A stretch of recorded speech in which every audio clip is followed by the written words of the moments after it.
एक कथा आपको सुनाते हैं।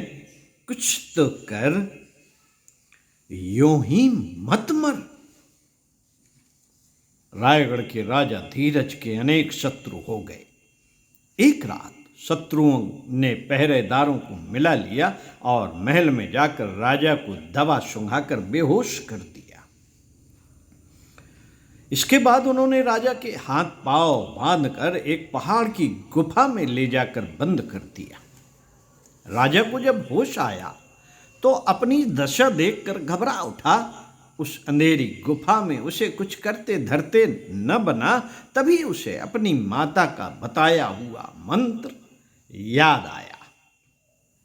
कुछ कर, कुछ कर, कुछ कर। मंत्र के बोल थे कुछ कर, कुछ कर, कुछ कर। राजा को निराशा दूर हो गई। उसने पूरी शक्ति लगाकर हाथ पैरों की डोरों को तोड़ डाला। तभी अंधेरे में उसका पैर सांप पर पड़ गया, जिसने उसे काट लिया। राजा फिर घबराया, किंतु फिर तत्काल ही उसे वही मंत्र कुछ कर, कुछ कर, कुछ कर याद आ गया। उसने तत्काल कमर से कटार निकालकर सांप के काटे स्थान को चीर दिया। खून की धार बह उठने से वह फिर घबरा उठा, लेकिन फिर उसी मंत्र की आवाज आई, कुछ कर, कुछ कर, कुछ कर। उसी मंत्र से प्रेरणा पाकर अपना उत्तरीय फाड़ कर, ऊपर ओढ़ने वाला कपड़ा उत्तरी कहलाता है, फाड़ कर घाव पर पट्टी बांधी, जिससे रक्त बहना बंद हो गया।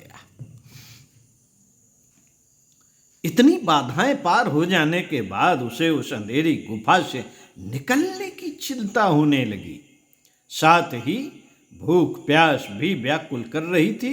उसने अंधेरे से निकलने का कोई उपाय न देखा तो पुनः निराश होकर सोचने लगा कि अब तो यहीं पर बंद रहकर भूख प्यास से तड़प तड़प कर मरना होगा। वह उदास होकर बैठा ही था कि पुनः उसे मां का बताया हुआ मंत्र कुछ कर, कुछ कर, कुछ कर याद आ गया और द्वार के पास आकर गुफा के मुख पर लगे पत्थर को धक्का देने लगा। बहुत बार प्राणपण से जोर लगाने पर अंततः पत्थर लुढ़क गया और राजा गुफा से निकलकर अपने महल वापस आ गया। तो साथियों, पढ़ते रहिए कुछ अच्छा, सुनते रहिए कुछ अच्छा, चिंतन मनन का क्रम बनाए रखिए। ओम। स्वस्थ रहिए, व्यस्त रहिए, मस्त रहिए और मिल बांट कर खाइए।